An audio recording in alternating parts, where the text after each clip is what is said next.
Jadi ini adalah the third Asean Literary Festival dan pada tahun ini kami mengangkat tema The Story of Now. Tema ini dilatar belakangi oleh keinginan untuk menghadirkan permasalahan-permasalahan terkini, untuk melihat bagaimana relevansi sastra, bagaimana relevansi para penulis, para sastrawan dalam permasalahan-permasalahan dunia hari ini.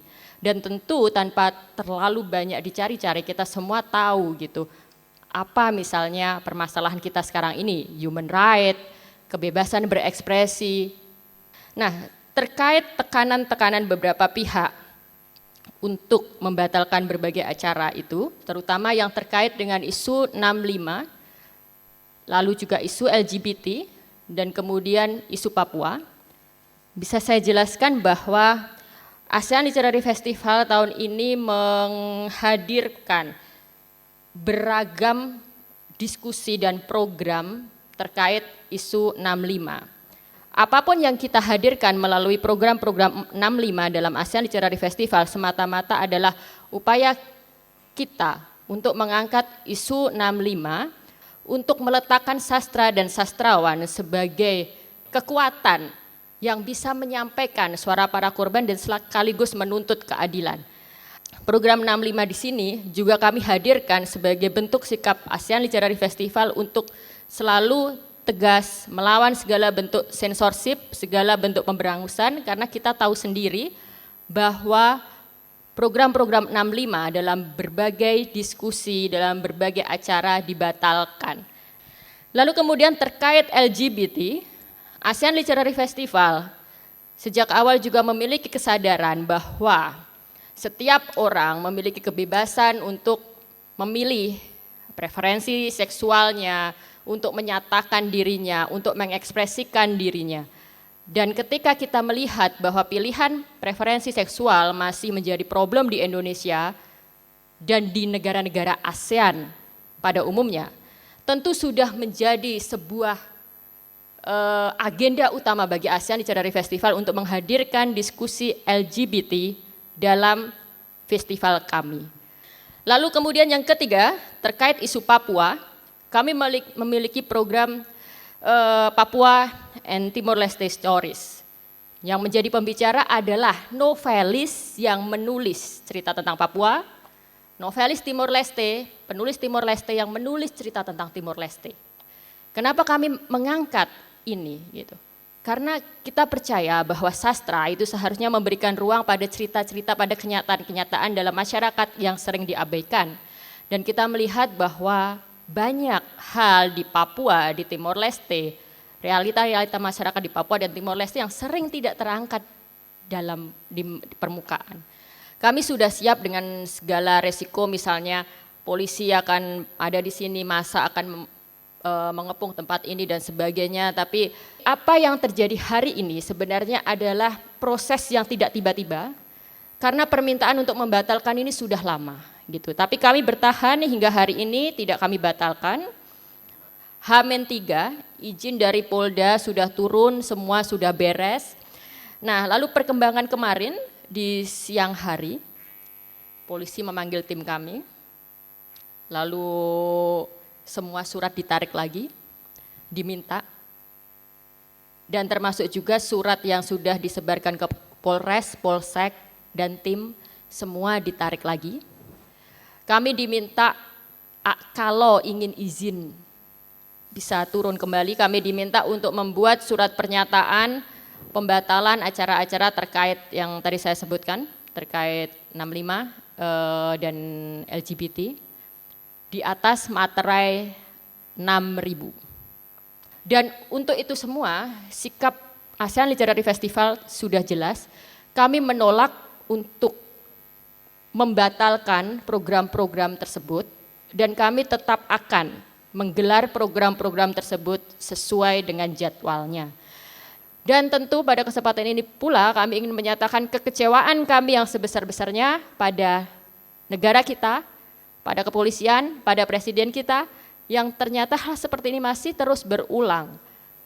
Bahkan ketika misalnya Kita sudah mencoba memprotes dari awal apa yang terjadi, semuanya dibiarkan saja hingga berlarut-larut, hingga ya kita lihat saja sampai sekarang Galeri Cipta 3 masih tertutup. Itu saja dari kami ya. Oke ya, sekarang Pak Ramos-Horta dulu. It's a pleasure to be here in Jakarta. I came accepting an invitation to be the keynote speaker at the Asean Literary Festival. Although I am supposed to be the keynote speaker, I prefer to call it a conversation about peace and freedom. Of course, the issue of peace and freedom are not abstract concepts. This is part of people's daily lives in Indonesia, in Timor Leste, in India, in Brazil, anywhere in Europe, anywhere, you know. We don't need an academic doctorate to elaborate on this topic, because it is our daily lives. Individuals know in their heart when they are at peace, when they are living in peace and in freedom. You can be in a country that is absolutely peaceful because there is no war, whether conventional war involving 2, 3 different countries, or internal war like civil war. You might not have any of that, but it doesn't mean that people are living in peace, because they are not feeling safe. If you don't feel safe, you are not living in peace. You are afraid. So it's not an abstract concept, and academics always find a way how to elaborate a 400-page treaty, thesis on peace and freedom. But my personal experience, your experiences here and anywhere, we know exactly what is absence of peace, what is absence of freedom, what is real peace, what is real freedom. It's also very psychological. When you are in a society, in a country, you can sense wherever you are. And I visit Myanmar in 2005. I was foreign minister at that time. And you just need to observe the people. And I was very surprised, shocked, sad. I never saw such unhappy people. You look at their eyes, their faces, and you can understand there is no peace here, no freedom here. You don't have to ask. But other situations, you know, people are, you look at the way people react in a town, in the city, in a village, you immediately sense. So I will talk specifically about the experience in my country, Timor Leste, the challenges of building and consolidating peace, democracy, rule of law, which is not different from the challenge, the experience Indonesia faced from 1949. And when I was president, I launched several programs in my country. It's called Dili City of Peace, the concept, a completely integrated concept where I use sports initiatives, music, cultural initiatives, anti-poverty initiatives in order to create hope, faith, and this way you consolidate peace in the country. And it is not a one-off exercise. And peace, you don't declare it. You know, you build block by block in the homes, in the schools, in the communities. And peace goes hand in hand with freedom, with real freedom. Freedom to think and to express your thoughts. Freedom to challenge official concepts or policies or decisions, but freedom also to accept the other side. I did a lot of these activities in my own country on how to build end conflicts, reconciliation, build peace, consolidate democracy, and still not over. It will take a long, long time for people to have a culture of peace.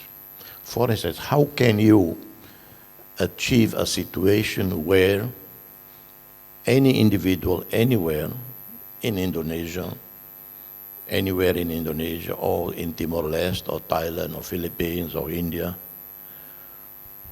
when you are angry with something, very angry, your first reaction is not to pull out a knife, a gun, or a stone. How? And that I mean culture of nonviolence, culture of peace. How can you reach a situation where a society act like human beings supposed to act rationally and not driven by emotions and anger? How you control your anger and emotion? Yes, it's natural, you're angry, but how you manage, you control it. And so that's not a simple exercise. So anyway, that's more or less my conversation, my topic, and also to salute, to thank the third ASEAN Literary Festival, and to ask, to make a request.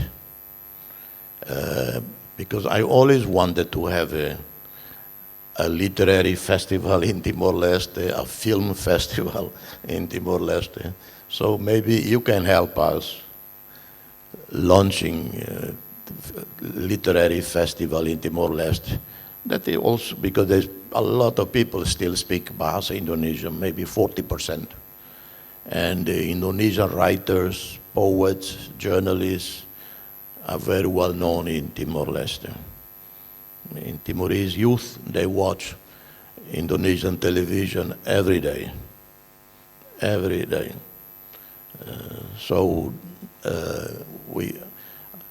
Two things that I always wanted to do. A literary festival that it's not only Timorese, because we don't have an abundance of literary creation, but Southeast Asia literary festival, film festival, music festival, Indonesian music groups, extremely popular. Every time a group goes there, I'm not familiar with the modern pop groups of Indonesia.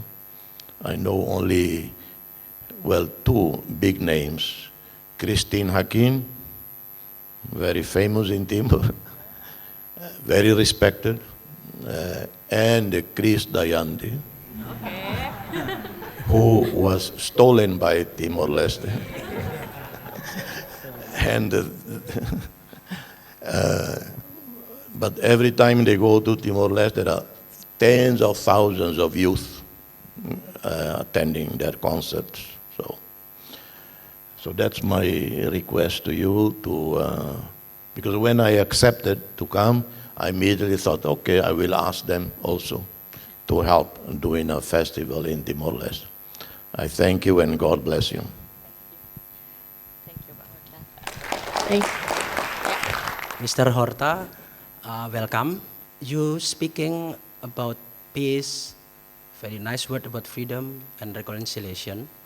And now you are in the middle of this great festival that are facing those kind of issues, particularly about 65 crimes.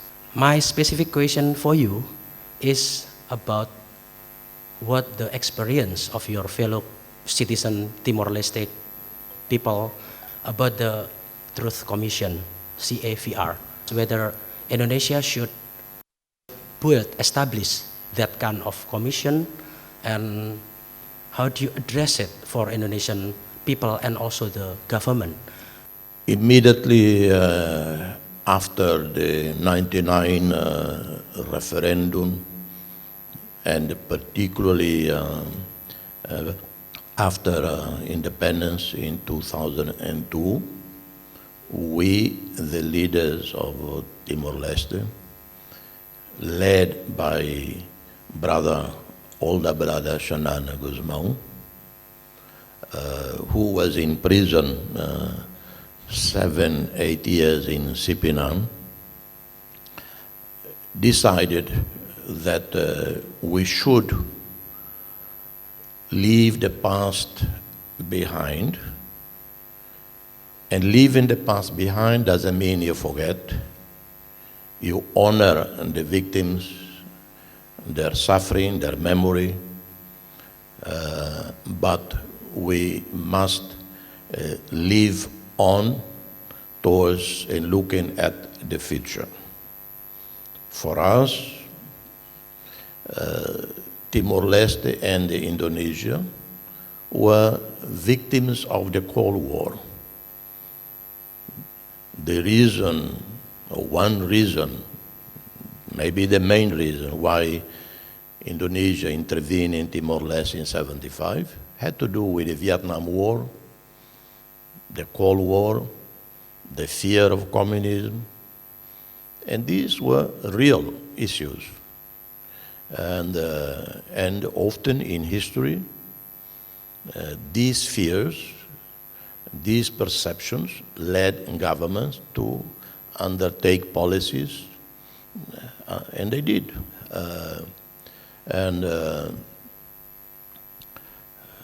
Then in 98, 99, Indonesian people, students,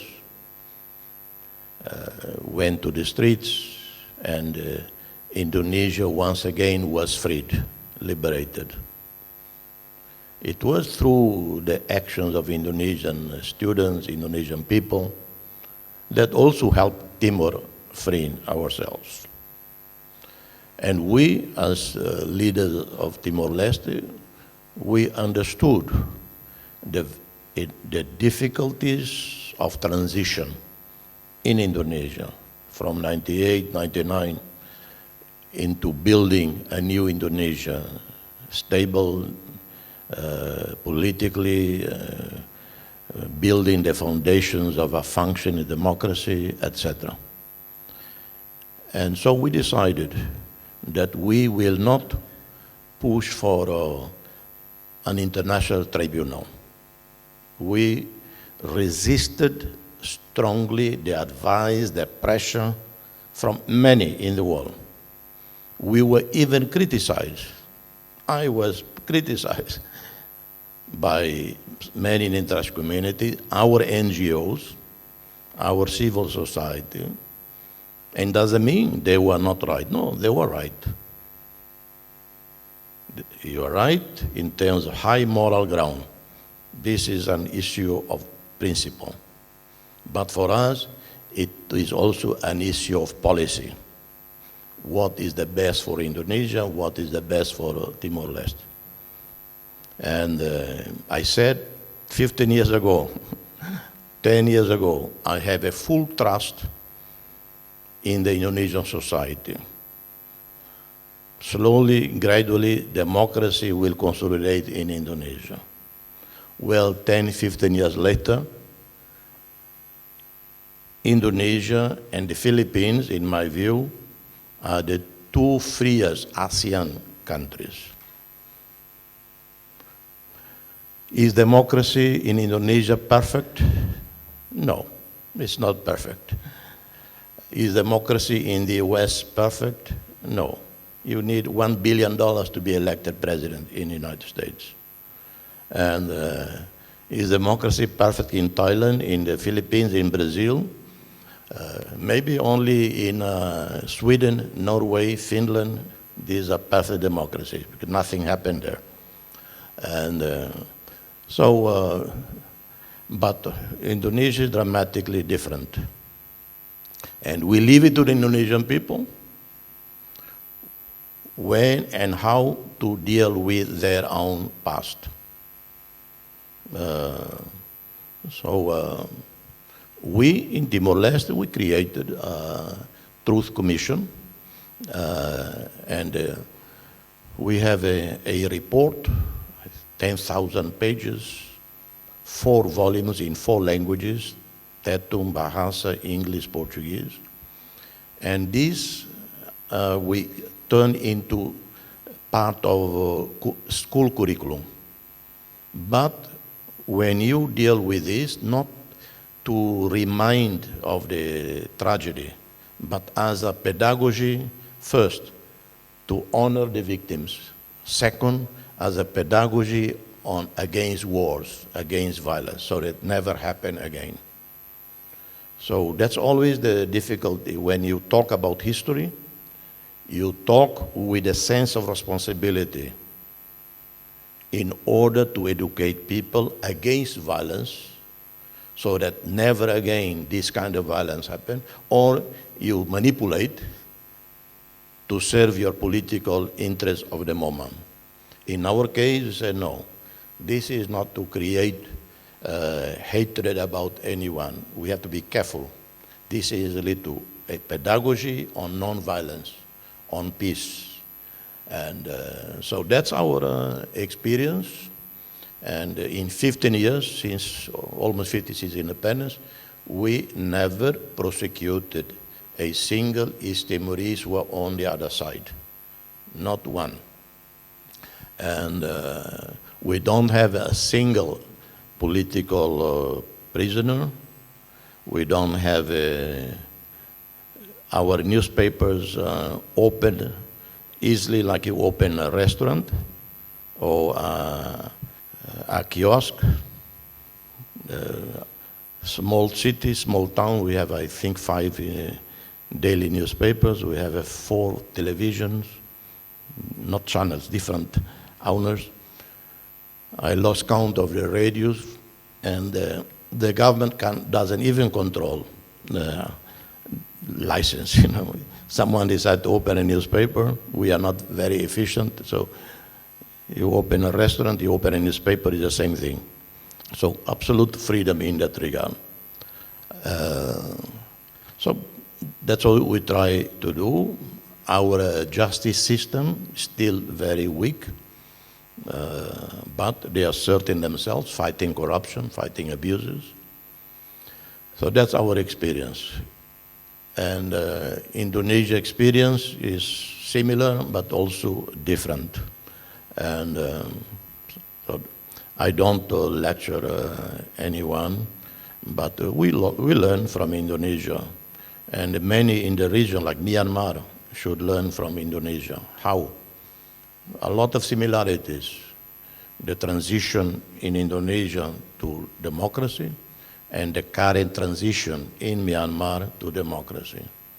And that's where the lessons of Indonesia is more adaptable, applicable.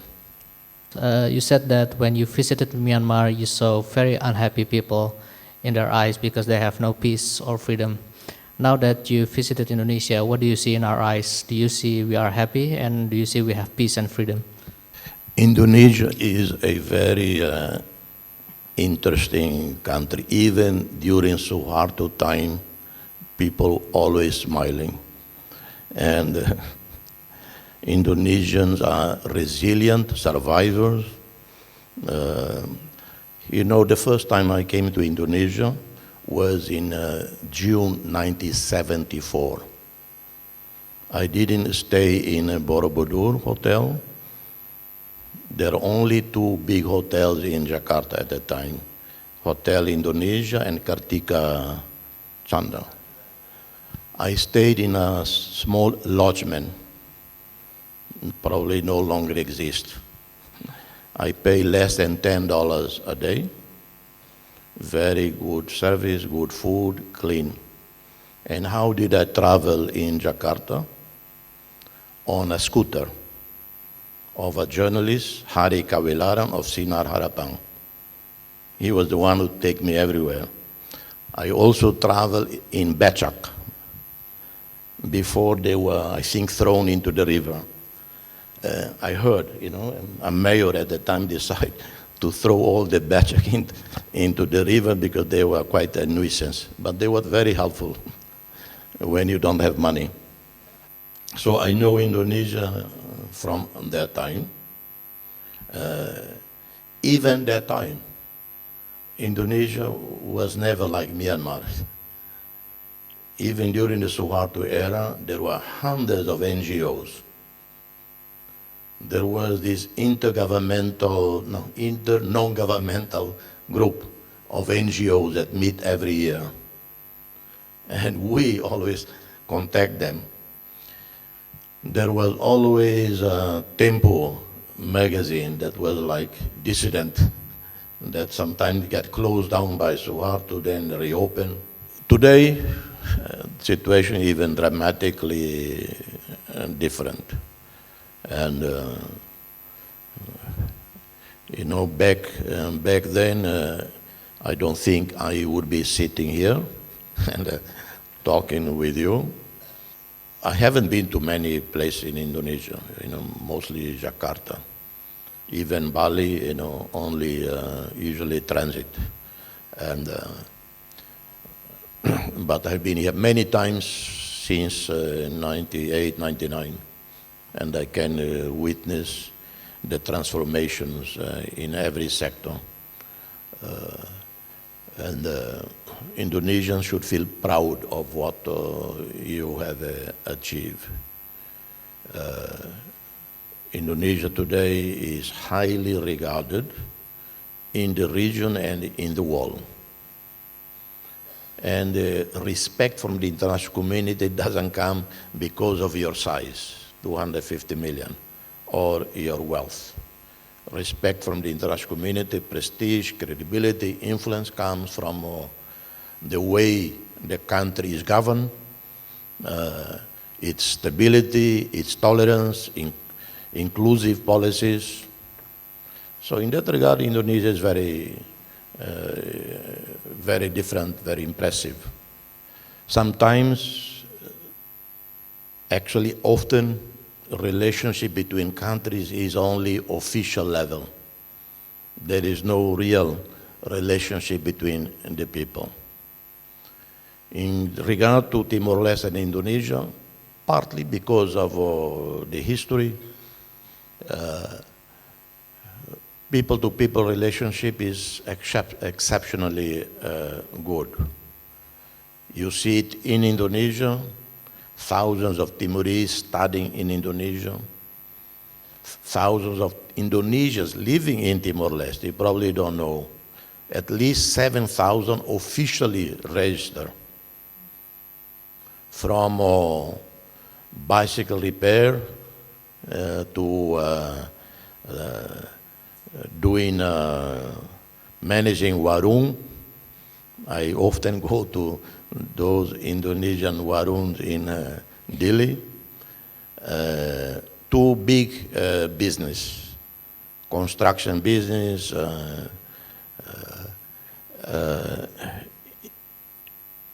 import of equipment like tractors, hand tractors, cars, trucks, etc. The trade, about 70 to 80% of Timorese imports are from Indonesia. In 2015, 40,000 Timorese travel, primarily to Indonesia, Singapore, Australia, but mostly to Indonesia. There are 3 flights a day, Bali, Delhi, Bali. 3 different airlines, almost all of them always full, and majority Timorese and Indonesians. So relationship is very good. So those who wanted to join Indonesia, some went back to Timor-Leste, they are there, even in the government, in the parliament. Others stay in Indonesia, and many are in very senior positions, in the police, in the military, in diplomacy. And I'm impressed with the way Indonesia continue to treat so well the Timorese who stayed behind and serve in the Indonesian army. Sometimes in other countries, if you are from the former so-called enemy, even if you always show loyalty, they are suspicious. Well, look at what the US did to the Japanese who lived in the US. 60,000 put in camps, in detention. And so we see all of this, and so after independence, we extended a hand of friendship to Indonesia. Indonesia turned around and accepted, and walked back, and we met halfway. And that shows also Indonesia's maturity, statesmanship, that you don't keep angry about those who decide to leave. So that's why it built this strong relationship. Many in Asia, in the world, they are surprised when I explain to them about the reconciliation between Indonesia and Timor-Leste. They surprised when they hear Indonesia defending Timor-Leste membership in Asean, etc. So this is a model for countries to follow. For those who decide to stay in Indonesia, they're happy, they are there, most of them, in good positions. Others not so well, they live still in poverty in West Timor, but they decide to stay there. The Indonesian government has helped to the extent they can. Nah, sekarang kami persilakan Bapak Irawan Karseno untuk menyampaikan pernyataan dari Dewan Kesenian Jakarta. Intimidasi terhadap kebebasan ekspresi ini sudah barangkali kita hitung kali ketiga.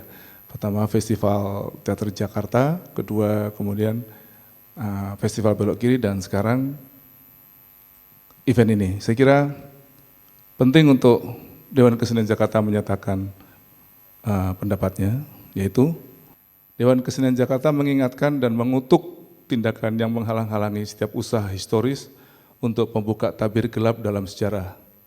Tugas pembuka tabir sejarah tidak bisa lagi dibaca sebagai dendam sejarah lama, melainkan karena sangat menentukan bagaimana kita mendefinisikan identitas bangsa kita yang memang beragam dan menjadi kuat justru karena keberagaman. Juga karena memang itulah artinya sejarah. Cara pandang yang tetap mempertahankan pandangan tunggal dalam melihat sejarah berarti memperlihatkan adanya kelompok dalam masyarakat yang tetap ingin bangsa kita tumbuh dalam sejarah yang buta. Membiarkan trauma sejarah tetap tumbuh dan menghasilkan disorientasi identitas maupun aksi-aksi yang penyebaran maupun bentuknya kian sulit dipahami, dan membiarkan lahirnya generasi-generasi baru yang hidup dalam ruang alien sejarah. Bentuk kekuasaan seperti ini pada gilirannya bisa kita curigai bahwa merekalah yang akan menguasai nilai-nilai tunggal di negeri kita, artinya menguasai negeri kita atas nama nilai-nilai yang mereka paksakan secara sepihak. Hal yang sama dalam melihat wacana LGBT, lesbian, gay, bisexual, dan transgender. Pelarangan untuk membaca, memahami, dan mengenali setiap fenomena LGBT sangat menghambat masyarakat untuk mengerti akar kompleksitas persoalan LGBT yang tidak semata-mata bersifat agama, sekaligus memperlihatkan kepentingan pihak-pihak yang melarang agar masyarakat tidak memiliki atau dipaksa memiliki hanya satu pandangan mengenai akar kompleks di sekitar wacana ini. Kedua tema di atas, yang satu terkait dengan latar peristiwa sejarah 1965, satunya lagi wacana LGBT, merupakan dua tema yang diusung dalam salah satu program dari ratusan program dalam The Third Asean Literary Festival 2016 yang sedang berlangsung 5-8 Mei 2016 diselenggarakan di beberapa lokasi di Taman Ismail Marzuki. Program ini tidak lagi semata-mata berurusan dengan masyarakat Indonesia, melainkan masyarakat dunia. Karena itu juga pelarangan terhadap program The Third Asean Literary Festival 2016 yang berkaitan dengan tema di atas sangat mempermalukan kesadaran sejarah bangsa kita terhadap sejarah kita sendiri di mata dunia. Dengan dasar berpikir di atas, kami Dewan Kesenian Jakarta menyatakan tetap mendukung seluruh program The Third Asean Literary Festival 2016 yang sedang dijalankan. Karena kita menghargai semua lapisan publik yang mau melibatkan diri ke dalam proses berdemokrasi dan perwujudan hak berekspresi. Kedua, kami sangat-sangat menyerukan agar sastrawan, seniman, dan masyarakat pada umumnya tetap memelihara akal sehat dalam menghadapi berbagai provokator sejarah yang terus bergerak agar kita tetap hidup sebagai bangsa yang buta sejarah. Ketiga, mengingatkan para pihak pelarang untuk menghentikan dan tidak menggunakan pengatasnamaan agama maupun alasan keamanan untuk melarang setiap tindakan mempelajari kondisi yang berakar dalam masyarakat. Jakarta 5 Mei 2016 atas nama Dewan Kesenian Jakarta, Irawan Karseno, Ketua. Saya kira kawan-kawan justru forum kita saat ini justru sebetulnya usaha kita bersama untuk menyelamatkan citra bangsa kita, karena forum ini adalah forum internasional.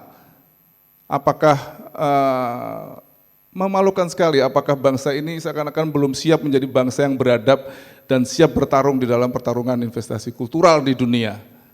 Itu yang sangat-sangat memalukan. Ya. Kemudian juga saya sendiri juga bertanya secara pribadi gitu ya, kenapa pengatasnamaan keamanan lebih percaya pada ormas-ormas yang tidak relevan dan tidak kompeten di dalam memahami perusahaan-perusahaan kesenian itu sendiri.